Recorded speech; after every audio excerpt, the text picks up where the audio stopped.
সন্দীপ ঘোষ অধ্যক্ষ থাকাকালীন আরজিকর মেডিকেল কলেজে আর্থিক অনিয়মের ভুরি ভুরি অভিযোগ ওঠে। অভিযোগ করেন আরজিকর মেডিকেলেরই প্রাক্তন ডেপুটি সুপার আক্তার আলী এবং তিনি হাইকোর্টের দ্বারস্থ হন এবং কলকাতা হাইকোর্ট সিবিআই তদন্তের নির্দেশ দেয়। সেই মতো তদন্ত করে CBI. Fair and bright night and day cream ত্বক থাকবে ব্রাইট সারাদিন, পলিউশন ফ্রি, ঠিক যেন রাতের ফোঁটা সাদা ফুল। সারাদিন হ্যাপি ব্রাইট স্কিন। টানা 15 দিন ম্যারাথন জিজ্ঞাসাবাদ করা হয় সন্দীপ ঘোষকে। সন্দীপ ঘোষ সহ 4 জনকে গ্রেফতার করেছে সিবিআই। সন্দীপ ঘোষ ছাড়াও তার দেহরক্ষী এবং 2 জন ভেন্ডারকে গ্রেফতার করেছে কেন্দ্রীয় এজেন্সি।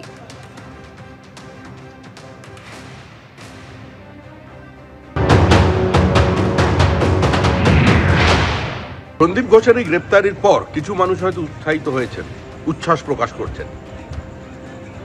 এই মুহূর্তে শহরের সমস্ত মানুষের দাবি, গলি থেকে রাজপথ, মানুষ অধীর আগ্রহ অপেক্ষা করছিল কখন সন্দীপ ঘোষ গ্রেপ্তার হয়। কিন্তু এই প্রাতিষ্ঠানিক দুর্নীতি, এই সীমাহীন লুট, এই ঔদ্ধত্য, এই অত্যাচার একা সন্দীপ ঘোষের পক্ষে টেনে নিয়ে যাওয়া সম্ভব ছিল না।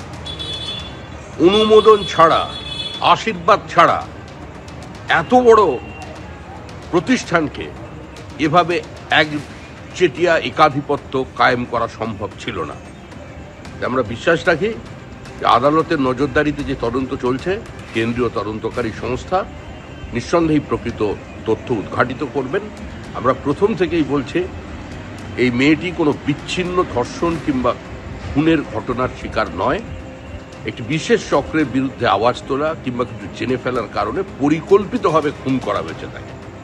এবং এই কাজ একার কোনো ব্যক্তির কাজ নয়, এটা একটা সংগঠিত অপরাধ, প্রাতিষ্ঠানিক অপরাধ। শেষমেশ গ্রেপ্তার হলেন সন্দীপ ঘোষ। বহুদিন ঢেকে রাখার চেষ্টা করেছে। আর্থিক দুর্নীতি মামলায় সিবিআই গ্রেপ্তার করল সন্দীপ ঘোষকে। রাজ্যের প্রশাসন যাকে ধামাচাপা দিয়ে সাহায্য করার সব রকমের চেষ্টা করেছিল। কেন গত 1 বছর ধরে আর্থিক দুর্নীতি মামলায় কিছু হয়নি? কে সেই দুর্নীতির কাগজ ধামাচাপা দিয়ে রেখেছিল? কার দায়িত্ব ছিল? ভিজিলেন্স সহ নানান জায়গাতে ঘুরেও কিছু করতে পারেনি। এই উত্তর তো মুখ্যমন্ত্রীকে দিতে হবে। শেষমেশ সিবিআই গ্রেপ্তার করলো আর্থিক দুর্নীতি মামলায়, কিন্তু আরজিকর বিচার চাই, ছেড়ে দেয় যাবে না।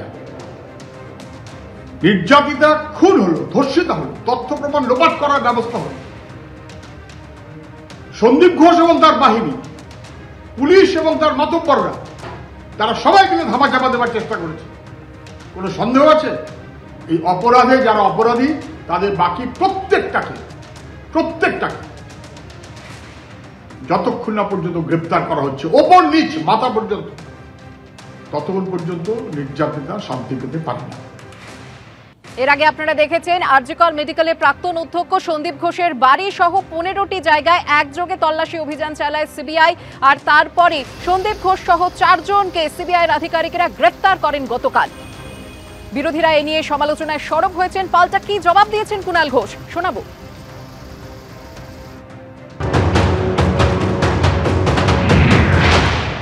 তদন্তের দায়িত্ব সিবিআই এর হাতে ছিল, আর এটা দুর্নীতির মামলা যে অভিযোগগুলো উঠছিল তাতে এই গ্রেফতার হয়েছেন সন্দীপ ঘোষ এখনো পর্যন্ত, তাই খবর আসছে। কিন্তু এখানে দলের আলাদা করে মন্তব্যের কোনো জায়গা নেই। কারণ যদি তদন্তের ক্ষেত্রে গ্রেফতার হন, যদি অভিযোগগুলোর সারবত্তা থাকে, তো তাহলে সেটা সন্দীপবাবু এবং তার আইনজীবীরাই বলতে পারবেন। ফলে এখানে আলাদা করে এই বিষয়ে দলের তরফে মন্তব্যের কোনো অবকাশ নেই। কিছু কিছু অভিযোগ, এটা খানিকটা বেশ কিছু আগে থেকেই ছিল। যদি স্বাস্থ্য ভবনের কর্তারা যথাসময়ে ঠিকঠাক পদক্ষেপ নিতেন, তাহলে হয়তো এই অস্বস্তিকর পরিস্থিতিটা নেমন্তন্ন করে বাড়িতে ডেকে আনতে হতো না।